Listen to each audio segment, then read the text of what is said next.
65.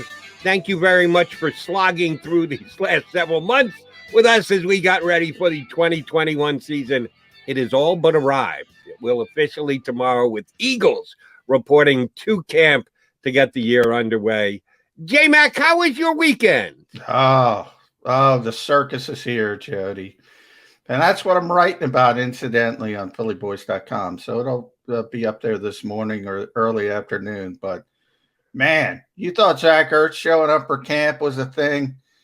Woo! Deshaun Watson showing up to camp and Houston, that speeds up the process. We'll talk about that. And then the Eagles finally get their cornerback, too. So all that talk about Steven Nelson, it's not meaningless anymore. He's here. He took, obviously, a cost-effective deal. This is how the Eagles have built that side of the ball. They have so many proven contracts on that side of the ball, the latest being Steven Nelson. And I got to tell you, Jody, I know who had the best night's sleep last night. It's not me. I got some kind of nerve problem in my shoulder. It's Jonathan Gannon, man, because I guarantee you he wasn't sleeping this entire offseason. Now he can get a few winks and say, at least I have somebody credible to put outside at cornerback opposite of Darius Slay. See, that's where I thought you were going to go. I thought you were going to say Darius Slay because he has been reaching out on social media to try and get himself a running mate on the outside. Right, yeah, Otherwise, he probably slept well, too. I think he got some good Z's because, now he's at least going to be challenged this year. There's a good chance Darius Slay could be out there for every play the Eagles have this year and never have the ball thrown at him once. That's why. But it probably makes things worse for Darius. Now he's going to have to pay. He could have looked like the best cornerback in football because nobody went near him. Now he's going to have to play. So maybe he lost a couple wings. It all depends on how you define playing well. If they never throw at you, that doesn't necessarily mean you're a good quarterback. It just points out how bad the guy is on the other side of the field. Well, the Eagles have some balance now. Let's start there. The first report came out yesterday, I would say mid to late afternoon, that the Eagles had gotten their CB2 in Mr. Nelson. Every report I've seen, and the first reports were, of course, just that he signed. Within the next couple hours, the report started to stagger in that it was a one-year deal that Nelson will earn around, possibly in excess of $4 million, which when you read that, you think, oh, okay, he signed a one-year deal for $4 million. Both you and I doubt highly that that's the case. We have not gotten all the details on the contract, but we both agree that when we get the exact way that it breaks out, it's not going to be a one-year $4 million deal. It'll be a multi-year deal that will give him the chance to earn upwards of $4 million in the first year of that deal, and it'll come down to number crunching and making it as cap-friendly as possible, right? Yeah, one thing I know about Howie Roseman, Jody, is the fact that there's going to be voidable years on the end of this contract. Essentially, it's going to be a 5-year deal because that's a maximum. He's going to spread out the signing bonus over those 5 years. So ultimately, my guess is he's going to count about $1.6 million against the cap. Now, in the offseason, you have what's called the top 51 rule. That means only the top 51 contracts count against the salary cap this time of year. This is where I think people get confused. They say, well, he's $1.6 million under taken away from a salary cap. You only have $4.8 million or whatever. And they start hand wringing. Can you sign Landon Dickerson? What can you do with any other moves you need to make? No, he's going to count about 700. He's going to take about 750,000 off the cap because what happens is Nelson goes in that top 51, but somebody drops off that top 51. So you take the difference in the two contracts, and it's going to be really cost effective. Now, the back end of that, Jody, I'm probably getting too deep into this. No, I think we need to explain it. Please keep going. Back end, the top, you obviously have 53 people on the roster, so you have to think ahead. When you do get the final cuts, all 53 of those players have to count under the salary cap. So you do have to sort of balance and realize what's coming down the road as well. But for the short term, this guy's only going to count take 750 grand off their cap. So really cost-effective deal from a salary cap standpoint. Plenty of room to sign Landon Dickerson whenever he comes in. and I know you're getting your hamstrings ready to take the victory lap. Now, there's other issues which we'll get into. You're going to have to make some serious moves if you decide, oh, we want to go after you know who, but that's for down the road. We'll get to you know who in a second. But first, let's give some insight to what Steven Nelson brings to the Eagles. Drafted by the Chiefs 5 years ago, spent the first couple of years in Kansas City, had a real good year in his last year there in KC before he decided to go the free agent market and signed with the Steelers. 2018 was pretty darn good with Kansas City. His best year was probably 2019, his first year with the Steelers, when he was one of the higher ranking cornerbacks as per Pro Football Focus. A little bit of a drop off last year, not as good. That's why he became available. The Steelers were going to owe him like $8 million under the cap this year. He didn't play like an $8 million cornerback, so they ended up releasing him in March. So he wasn't in the early wave of free agents. Some guys had already signed with other teams, free agent cornerbacks. So his market was kind of stagnant for the majority of the offseason. He had a number that he thought he was worth and was going to get. Teams weren't willing to meet it. We've only been talking about him here on Birds 365 since the show started back in April because he made a lot of sense. $4 million and change, if that's what the number is going to be via signing bonus and his regular salary. Is that a good number? Is that a fair number? Did the Eagles save money by holding on to this deal? Did Steven Nelson get what he actually deserved, or did he have to come back to the pack a little bit? Well, I think he had to come back to the pack a little bit. I mean, obviously, the Eagles have been interested behind the scenes. We've known this. We haven't mentioned this name just out of the air. We've known it for quite some time. They had significant interest. They were holding holding down the fort as far as what they wanted to pay him. And from Steven Nelson's side, he wanted to get as close to that $8.5 million he was scheduled to make in Pittsburgh. Was never going to happen. No. So I've kind of mentioned this on the show. He had a decision to make. He could probably make a little bit more money somewhere else. But what the Eagles were able to offer that nobody else could offer was that opportunity. So you can start. If you're coming to the Philadelphia Eagles, you're the starter pretty much day one. Now he gets here so late, he might need a couple of days to ramp up, but he's going to be the starter here.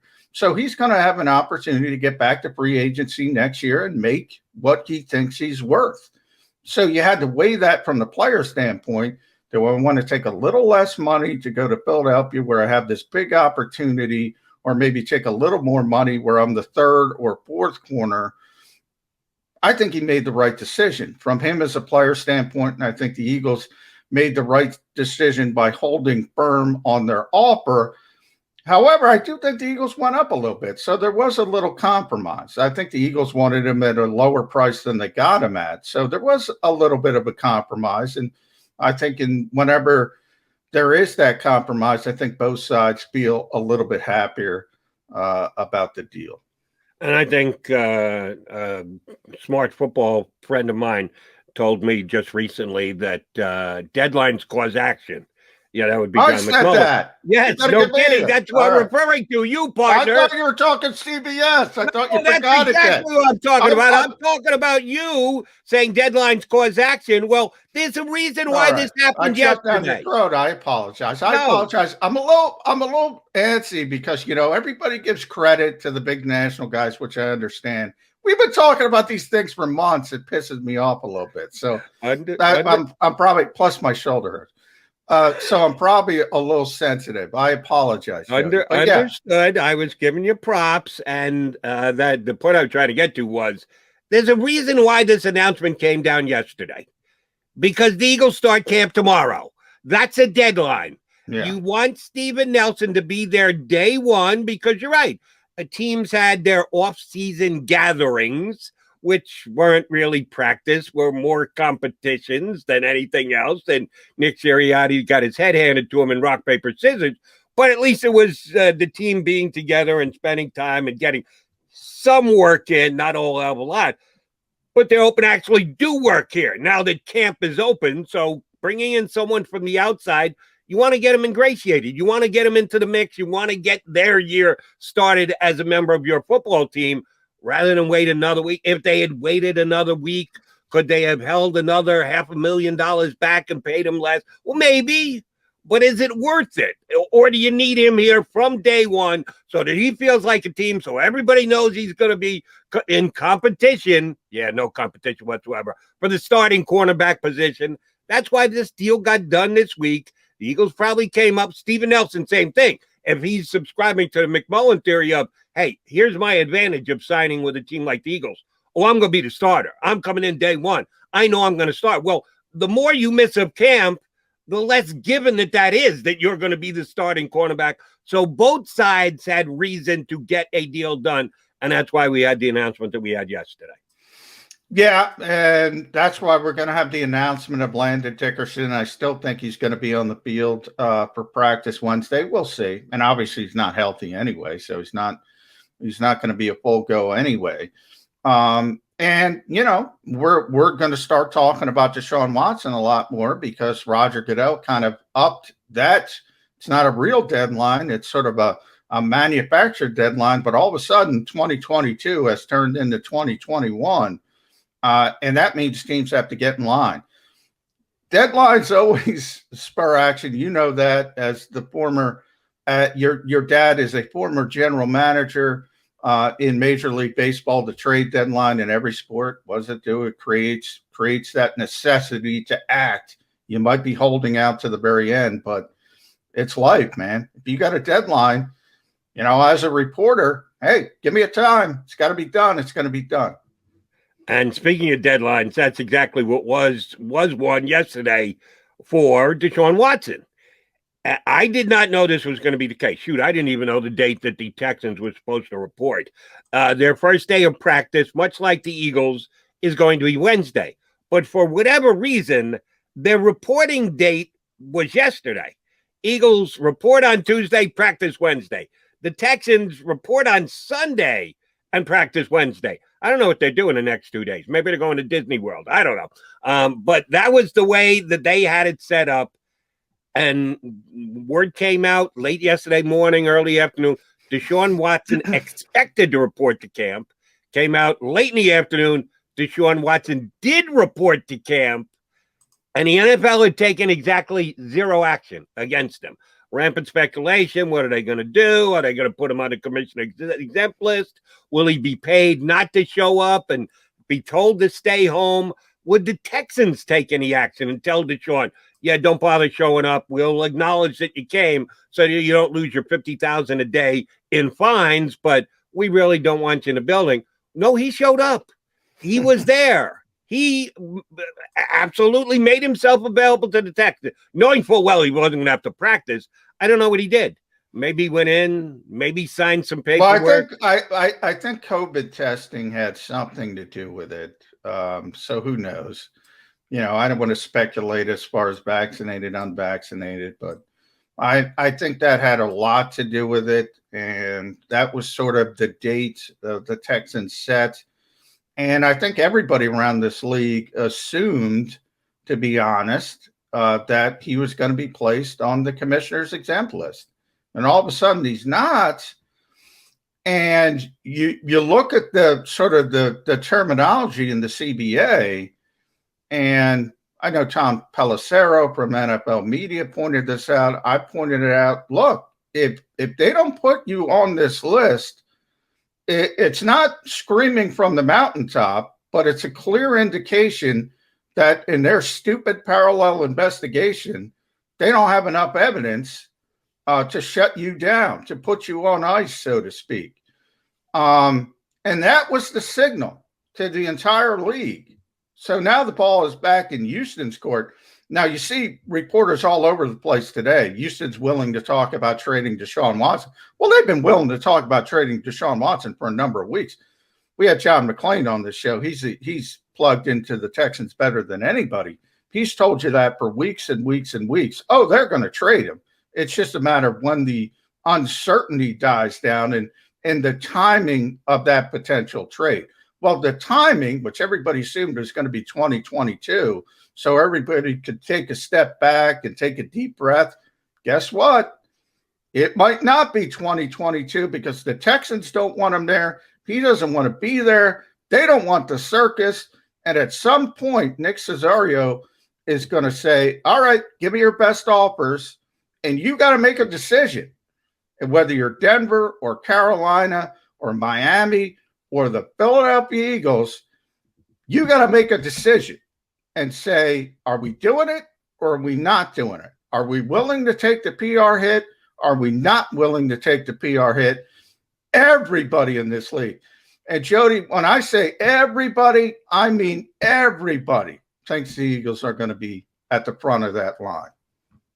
And I'm not surprised by that. Yes, because you and I have been talking about it again since basically the show started back in April when Birds 365 kicked off. The speculation was out there, and it was easy to decipher that the Eagles were one of the teams that would be at the top of the Deshaun Watson list because they have an unproven quarterback in Jalen Hurts, and they have more draft capital than anybody else in the National Football League in the upcoming draft. Even McMullen and McDonald, two guys who aren't great at math, can put 2 and 2 together and come up with 4. So, yes, the Eagles made a lot of sense to be the number one team, to have the wherewithal to be able to do a Deshaun Watson deal. Here's my question. What are the Eagles doing to gather information right now? The NFL, quote unquote, did its investigation on Deshaun Watson. And apparently, although there's no official statement from the NFL, they didn't think it warranted or merited him being put on the commissioner's exempt list. You can read into that whatever you want. They're not going to share their findings of their investigation with us. The one thing that bothered me, and this was out there about 2.5, 3 weeks ago, I think it was Tony Busby who put it out there. They had not yet spoken to Deshaun Watson.